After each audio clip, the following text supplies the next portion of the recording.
Good morning students. आज हम सब हमारी हिंदी पाठ्य पुस्तक भाग प्रथम के पाठ 4 सयाना मेंढक यानी कि समझदार मेंढक कहानी पढ़ेंगे। प्रस्तुत कहानी में मेंढक की पत्नी मेंढकी और हाथी के बीच हुई बहस को बड़े ही सुंदर ढंग से बताया गया है। एक था मेंढक, चला शादी करने। मेंढकी दुल्हन बनकर आई। अगले दिन मेंढकी चली बाजार। मेंढकी यानी कि मेंढक की पत्नी को मेंढकी कहा जाता है। जैसे शेर की पत्नी शेरनी होती है बच्चों, वैसे ही चूहे की पत्नी को चूहिया कहा जाता है और वैसे ही मेंढक की पत्नी को मेंढकी कहा जाता है। रास्ते में मिला हाथी। हाथी को देखकर मेंढकी बोली, खंबे जैसे तेरे पाँव, धम धम तेरी चाल, काले पर्वत छोड़ दे रास्ता, मेरे कितने सुंदर गाल। जब मेंढक अपनी पत्नी मेंढकी के साथ बाजार जा रहा था, तभी रास्ते में उन दोनों को हाथी मिलता है। उस हाथी को देखकर मेंढक की पत्नी मेंढकी, जो अपने आप को हाथी से सुंदर मानती है, वो हाथी को देखकर बोली, खंबे जैसे मोटे और लंबे तेरे पाँव है।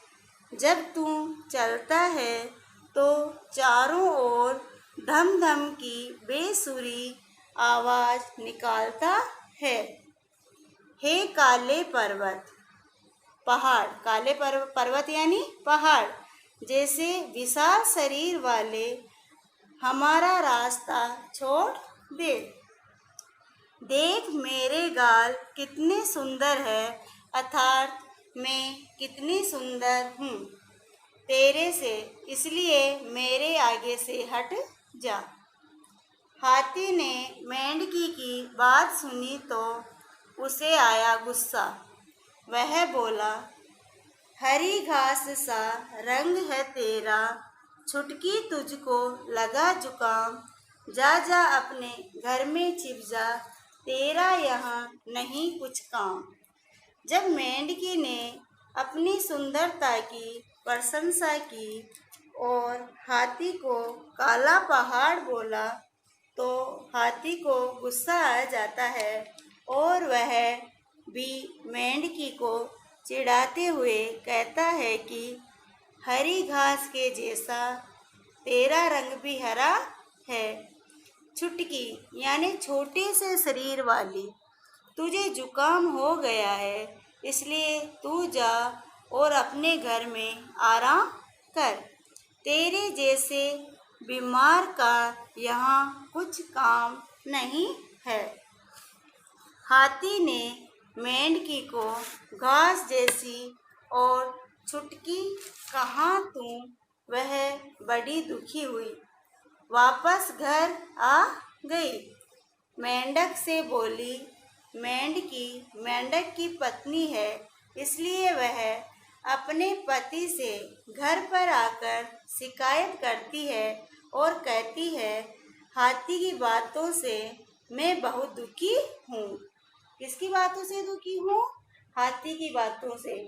हाथी की बातों से मेरे सीने में चुभता है कांटा, तुम हो मेरे पति तो जाओ, मारो हाथी के मुँह चाटा।